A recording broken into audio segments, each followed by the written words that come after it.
What's up, guys? Today's Thursday, so we got an installment of Tech Thursday for you guys. And for today, we're gonna be covering forks and stems. A lot of you guys don't know what the offsets, what the reaches, what the heights, and what each and every one of those measurements means, or what they do and how it affects your riding. So your boy is gonna hook you up today. Let's start off with the forks. For starters, we have the Stranger Ballast IC forks. So these have a 25mm offset. So what does that mean? Well, first, let's go over the anatomy of a fork. Number one, we have a steer tube. So the steer tube goes inside your head tube, is held by the headset, and it's got a compression cap on top that keeps compression. So that means that your headset is gonna be nice and tight.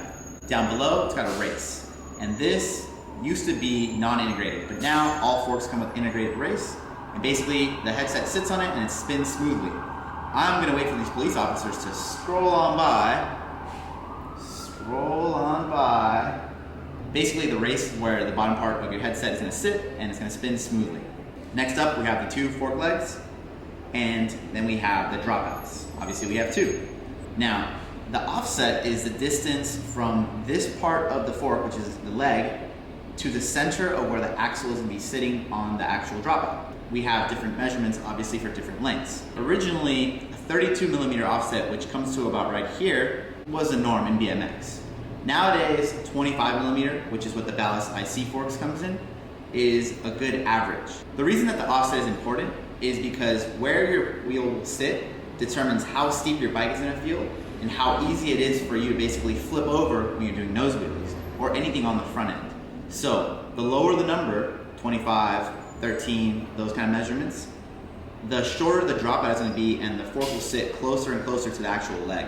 The longer the number, so 28, 32, those kind of measurements, that's when it's going to be more laid back, like the wheel will stick out further and the bike will feel longer and it'll be a little harder for you to get into the nose wheelie position. If you're a street rider or a flatlander, you probably want a lot less offset.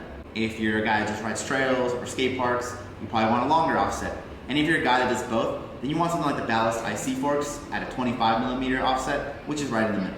All three of these forks weigh about somewhere between 30 to 35 ounces, so that's a good weight for forks. Anything lower than 30 ounces is going to be on the real light side, so they're probably not going to be able to hold up to the kind of street riding that we do, so usually you want to stick within these boundaries.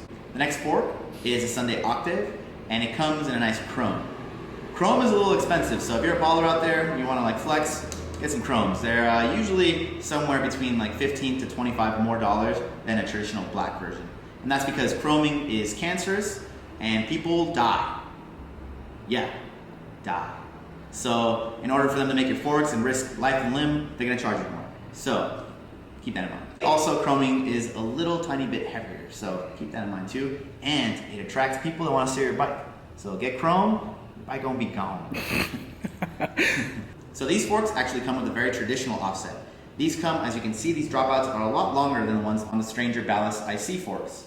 The Octaves come in at about 32mm, so this is gonna be real traditional feeling, a little more laid back, and again, it's gonna make it so that your foot is actually further from the front tire, so it won't rub or buzz when you're doing bar spins. Yeah, you heard me. If you have a short offset, there is a chance that your foot will rub on the front tire sometimes when turning or doing bar spins. So some people have to actually shift their foot back when doing a bar spin. These ones are a little lighter than the Ballast forks. These are going to be stronger, but these are for those people that want to save a little bit of weight, are doing a little bit more park riding. And as you can see from the shape, that fork leg actually starts to taper off and get thinner here. On the Stranger ones, they do as well, a slight bit, but they're not as aggressive. So what they've done is on the fork leg, they've actually removed a little bit of metal here so that your peg can sit nicely on the fork. It does, in theory, save a little bit of weight. Last but not least, we have the Primo Pro HD Forks, and these have the lowest offset. So these come in at 13mm. So this means that your wheel is going to be a lot closer to your leg. Your front end on your bike is going to feel a lot closer to you. So when you do nose wheelies, you'll be able to get in that position a lot quicker.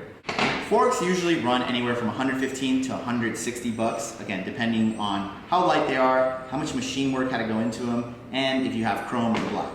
Again, ounces, anywhere from 30 to 36, 30 to 35, somewhere around there, and you're chilling. Stems. This also has a lot to do with how your front end is going to feel. The forks is on the lower end, and obviously the stem is on the higher end. What it means is basically these hold your bars, but it's going to dictate the position of how close or how far the bar is going to be to your chest. Again, if you have a pretty steep fork, a very short stem, it's going to be very easy for you to get in the nosebleed position. So we're going to start off with a stem that's a front load versus a top load. So as you can see, as the name indicates, the bars will be placed on the front of the stem. So that means that the actual position or the height of them will be very minimal. So the Colony official front load stem, as you can see, the bars are going to actually go on the front of the stem, and it's going to give you a 9mm rise. As opposed to these stems where the bars will actually sit on the top of the stem and have different rises, they're going to be a lot more dramatic than a front load. But a front load stem does give you a lot more reach. So that means that because the bar is on the front, it's going to be a little further away from you. And this distance is important if you're a taller guy. So if you're like 6'3", 6'4", Charlie Crumlish or somebody like that, you're probably going to want a front load stem so that your bars will be a little further. And most tall riders even push the bars slightly forward so that they have, number one, more distance between their knee and the crossbar, and number two, they claim that you can actually get more leverage and hop higher. I've never really proven this theory. Dan Kruk, what the hell are you doing with your life? But, you know, it is something to think about when actually hopping. If you can reach further, you can hop higher, but, you know, it depends on your height and a lot of other factors, so let's just leave it at that. We'll open that discussion another time. Next up is Fit Aitken with some really nice golden bolts right here. And this is a really tall stem. This comes in at 54? 25. What the fuck is this measurement? So the Aitken stem has a 24mm rise. So that means that you're gonna be sitting nice and pretty, real tall. And as you can see, it's, again, top load, and it has like a nice angle to it. So there is a little bit of reach as well as height. So jumping 1mm higher, we have the Primo Aneyerlator stem in a nice polish, and this is a 25mm rise. So a slight difference on the Fit stem, but we just wanted to show you guys a little bit of difference on a brand, on a stem, and color. Last but not least, we have the Fit HighTop, and this is a real big boy. This is a 32mm rise. 36. Well, even bigger. And this is a 36mm rise. You know what else is 36? Ounces. Of what? I can't divulge in this video. Okay, this stem means that you're gonna be nice and tall. So you're gonna be basically an ape hanger. So if you're 6'8", 6'9", you want the stem.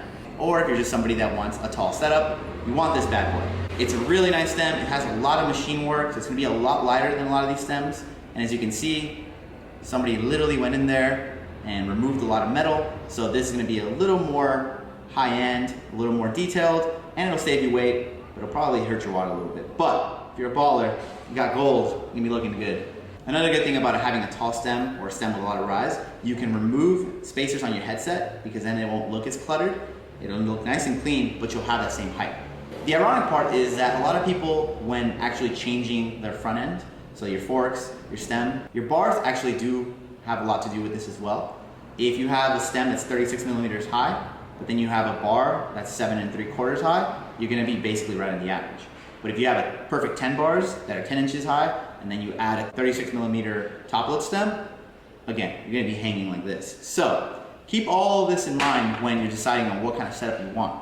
If you wanna do nose wheelies, remember, you want a short offset, and then maybe you want a stem that's a top load with not a lot of reach. Ironically, all 4 of the stems that we have in this video have a 54mm reach, but there are other stems that have a shorter reach. So somewhere around like 48 or 46. That means, again, the bar's gonna be closer and you can get into better nose wheelie positions. If you don't like that and you wanna, like, you know, flow trails or at skate parks and you're not gonna do a lot of nose wheelie stuff, then you want it to be a little longer.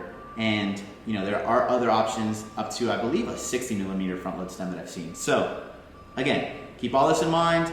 You have a lot of information now to make a conscientious decision when you're gonna purchase a stem, a fork, and what kind of feeling you want on your bike. And keep on some shit in your mind when you're making a purchase. So that's gonna do it for me today. Thanks, Phil, for helping me film. And you know what to do. Like, share, comment, and subscribe. Hit me with a bunch of questions. Go feel free to, like, you know, fight each other in the comment section about what's better, what's worse, and enjoy. All right, guys. Much love. Not too bad. It's not that we have a short time to live, but that we waste a lot of it.